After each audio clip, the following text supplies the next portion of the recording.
You've read the books, watched the videos, downloaded the apps, made the plans. You know about habit stacking, deep work, atomic habits, morning routines, time blocking, the Pomodoro technique, the 2-minute rule, the 5 a.m. club. And yet, something isn't working. Not because you're lazy, not because you don't care, but because nobody in the self-improvement space is willing to say the thing that actually explains why you're still stuck. This video is going to say it. First, why does this happen? Why do so many people become genuinely obsessed with self-improvement? Part of it is legitimate. The desire to be better, more capable, more intentional, more in control of your own life is healthy. And there's real value in the best self-improvement content. But there's another layer. Self-improvement content is neurologically quite easy to get hooked on.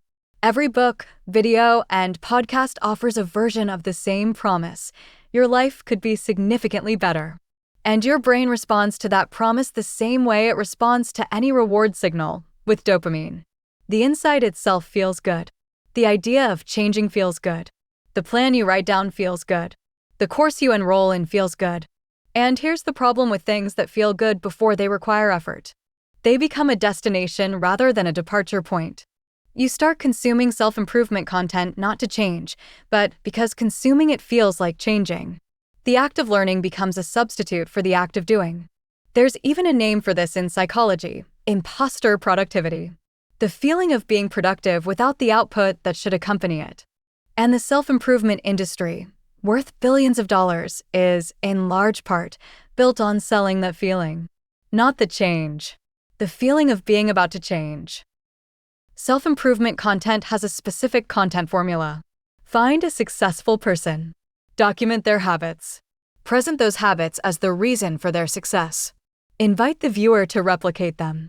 And millions of people try. The 5 a.m. way up. The cold shower. The journaling practice. The specific reading list.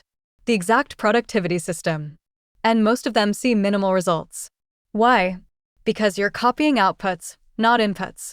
Successful people don't succeed because they wake up at 5 a.m. They wake up at 5 a.m. because their life and psychology and priorities have reached a configuration where that makes sense for them. The habit is a symptom of a certain kind of mind and life, not the cause of it. You can graft the symptom onto your life, but the root system isn't there. There's also the survivorship bias problem. You only see the habits of people who succeeded. You don't see the equal number of people who had identical habits and didn't. The 5 a.m. person you're watching made it. The 1,000 others who followed the same routine didn't make the algorithm. And then there's the optimization trap. Once people are deep into self-improvement, they start trying to optimize every area of life simultaneously. Sleep protocol, exercise routine, diet, finances, relationships, career, learning habits, digital hygiene, all at once. The result is a life that looks like a self-improvement spreadsheet and feels like exhaustion. You can't give everything maximum effort. Optimizing everything is actually optimizing nothing because resource allocation is a constraint. Every area you add dilutes the focus available to every other area. The research on behavior change is consistent. One change, consistently applied, produces far better long-term outcomes than 5 changes poorly maintained. So, what actually works? Not the system. Not the habit. Not the routine. Those are tools. And tools only work when they're pointed at the right thing. What actually works is this: one specific change, chosen for the right reason, sustained long enough to produce evidence. Let's break that down. One specific change. Not 3. Not a complete life overhaul. 1. Chosen because it's genuinely important to you, not because it looks impressive, not because a successful person you follow does it, not because it's trending. Because you have identified it as the thing that would make the most difference to your actual life. Chosen for the right reason. This matters more than most people acknowledge. Change driven by shame, I need to fix myself, is brittle. It collapses under stress. Change driven by identity, this is becoming the kind of person I want to be, is durable. Because it has a different relationship with failure. A shame-driven person fails once and confirms their worst fears. An identity-driven person fails once and gets back on track because the setback doesn't redefine them. Sustained long enough to produce evidence. This is the piece most people skip. 2 weeks on a habit produces almost no evidence of change. 3 months of consistency produces something you can feel. 6 months produces something other people notice. A year produces a different person. Most people quit in week 3. Not because the habit is too hard. Because they haven't stayed long enough for the evidence to accumulate. And without evidence, the old identity reasserts itself. The compound interest of self-improvement is real. But it requires staying in the investment long enough for the returns to show. Let's make this practical. Here's a simple framework. For questions, answer them honestly, and they'll tell you more about where to focus than any productivity system. Question 1. What is the one thing, if genuinely improved, that would create the most positive change across my life? Not the most impressive. Not the trendiest. The most meaningful for your actual life. Question 2. Am I avoiding this because it's difficult or because I'm afraid of what trying reveals? This is the perfectionism diagnostic. If the answer is the second one, that's where the real work is. Question 3. What's the smallest version of this that I could do consistently, starting today, not Monday? Question 4. What would I need to stop doing or do less of to make real space for this? That last question is the one most self-improvement advice skips entirely. Adding new habits without removing old ones is like trying to add water to a full glass. The displacement has to happen somewhere. Now, the final distinction. And it might be the most important thing in this video. There's a difference between self-improvement and self-respect. Self-improvement, as it's usually consumed, is about the gap, the distance between who you are and some better version. It keeps you focused on the deficit. Always building. Always not there yet. Self-respect starts from a different premise, that you are already someone worth investing in. Not a problem to be fixed. A person choosing to grow.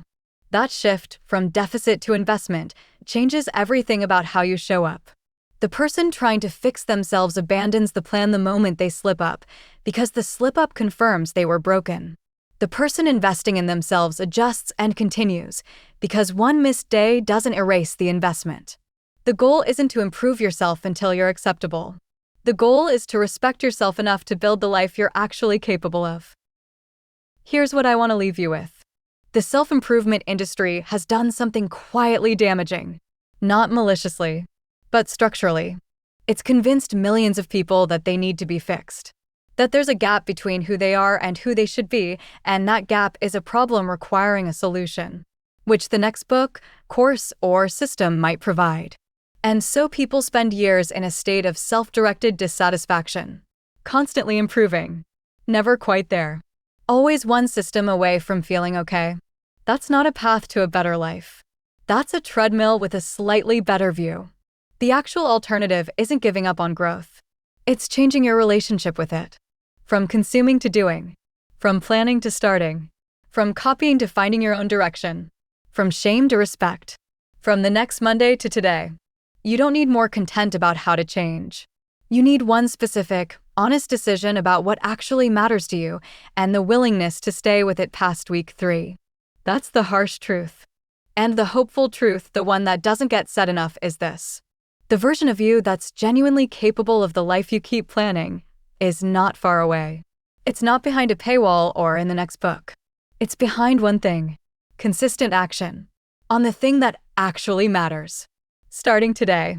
Not because you need to be fixed. Because you're worth building. If this video made you think differently about the self-improvement content you consume, even slightly, that's a more valuable outcome than most courses produce.